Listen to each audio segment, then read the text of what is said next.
Today we're exploring the parable of the pipeline by Burke Hedges, a timeless story about working smarter, not harder, and building a life of financial freedom.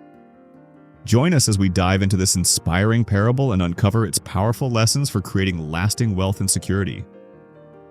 Let's get started. Once upon a time, in a small village, there lived two friends named Pablo and Bruno. Both were hardworking and ambitious, dreaming of a better life beyond the simple existence their village offered. One day, an opportunity knocked. The village needed water to be transported from a distant river to its people. Pablo and Bruno were hired to carry buckets of water back and forth. It was hard work, but the pay was fair. Bruno loved the job immediately. He saw it as a chance to earn more money by working harder and carrying as many buckets as possible. Bruno dreamed of living a life of comfort, believing that his hard work would bring him wealth and happiness. Pablo, on the other hand, had a different vision. While he also carried buckets to make ends meet, he began to think long-term. He realized that no matter how hard he worked, he could only carry so many buckets in a day. This limitation worried him. He dreamed of building a pipeline that could bring water to the village automatically, ensuring a steady flow of income without constant labor. At first, Bruno laughed at Pablo's idea.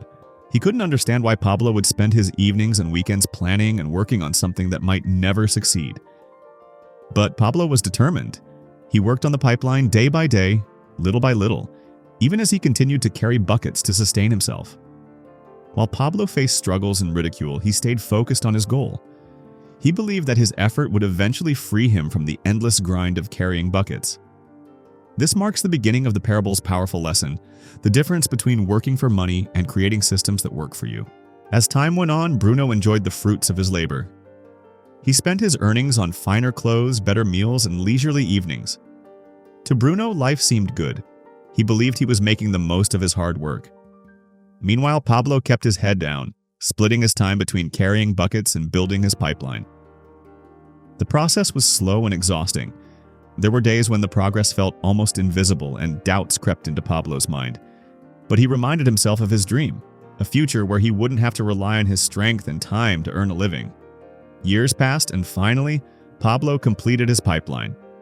The first day he turned on the flow, water poured steadily into the village without him lifting a single bucket.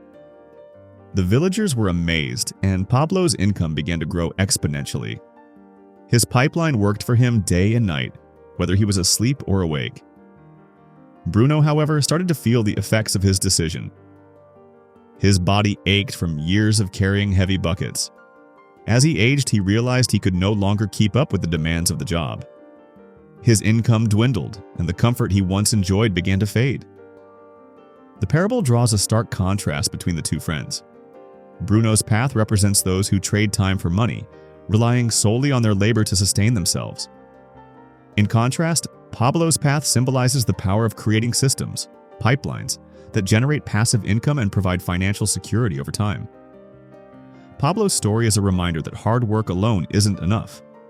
True freedom comes from thinking ahead, building assets, and creating a flow of income that doesn't depend on constant effort. As Pablo's pipeline continued to deliver water, he gained more than just financial freedom. He had time to focus on the things he truly cared about, spending time with loved ones, exploring his interests, and even helping others in the village dream bigger. Pablo's success inspired a new way of thinking among the villagers, showing them the value of building long-term systems over short-term gains. On the other hand, Bruno's story served as a cautionary tale. Despite his hard work and initial success, his reliance on manual labor left him with no safety net as he aged. Bruno came to regret not investing in a pipeline of his own when he had the chance. Burke Hedges uses this parable to drive home a powerful message. Working harder isn't always the answer. To achieve financial independence and long-term security, we must think like Pablo, building pipelines that generate income, whether it's through investments, passive revenue streams, or innovative systems. The book encourages readers to ask themselves, are you carrying buckets or are you building a pipeline? It challenges us to shift our mindset, focus on long-term goals, and embrace the power of leverage to create a life of freedom and abundance. The parable closes with a timeless takeaway. Life is full of opportunities to build pipelines, but the choice to start lies in our hands. With persistence, vision, and the courage to think differently, anyone can create a pipeline that transforms their future. And that's the powerful lesson from The Parable of the Pipeline by Burke Hedges, a story that reminds us to think beyond the present and build a future of freedom and security. Thank you for watching BookBlink. Don't forget to like, share, and subscribe for more inspiring book summaries. See you in the next video.